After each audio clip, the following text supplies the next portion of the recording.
Bari.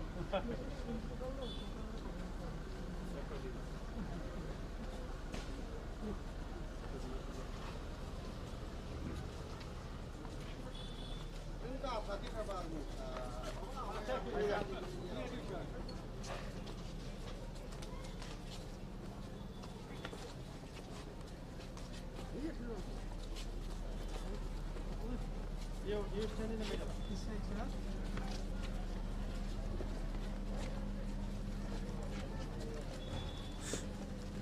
Here, members from CC staff.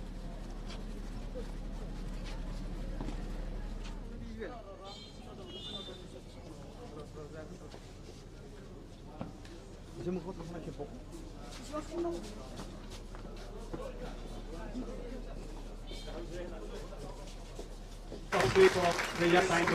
Kokrajhar Govt College, Bari.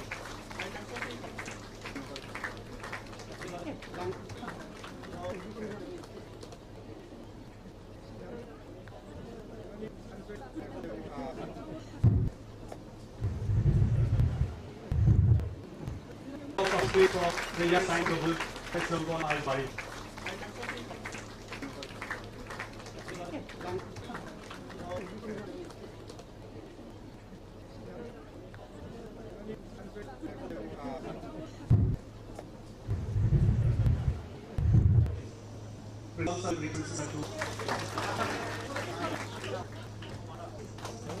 Thank you, sir. I was able to have down from Professor Bari, that is Miss Bari. I was also able to meet Dr. Narzari from the botany department as well. I was able to meet Dr. Bodosa, who is from the economics department. I was able to meet a lot of other professors as well, including Dr. Bora, who is in the Bodo language department. And finally, I was able to meet another professor from the economics department.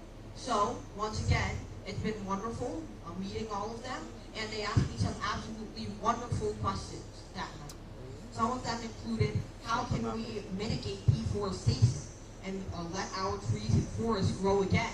Because as you know, deforestation is occurring at an increasing rate, and I believe there's a very simple answer to that. All you have to do is, for every one tree you cut down, you plant 2 more seeds. Because of course, one tree bears hundreds of seeds every time it is the season. So it shouldn't be too hard to at least double the amount of trees. And if you are able to, even if others do not follow this practice, if you plant maybe 30 or 40 seeds for every tree you cut down, then that will mitigate everything else that is going on around the world.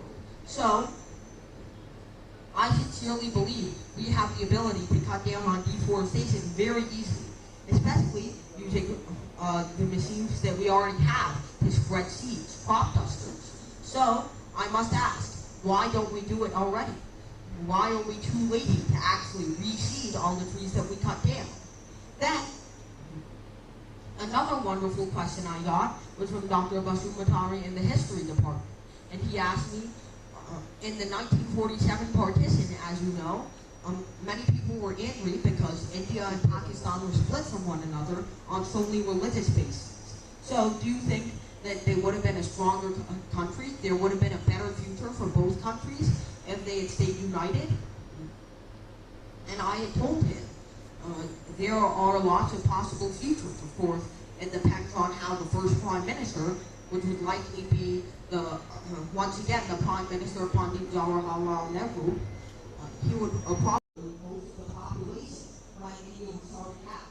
So when there are 200 to 250 million more people to feed, that makes things increasingly difficult. Especially when those 250 million are born and the main people who are in the Indian, which makes the Pakistan situation a lot worse. But if PM Nehru handled it well enough, I'm sure that through the additional population, he can amass additional manpower and technology. So of course, how history goes depends on how people handle situations that they are presented with. I got another question from the economics professor, Professor Narzari, where he asked me about a Marxist sense theory of capability. in very poor countries, those countries also tend to be the ones that are democratic.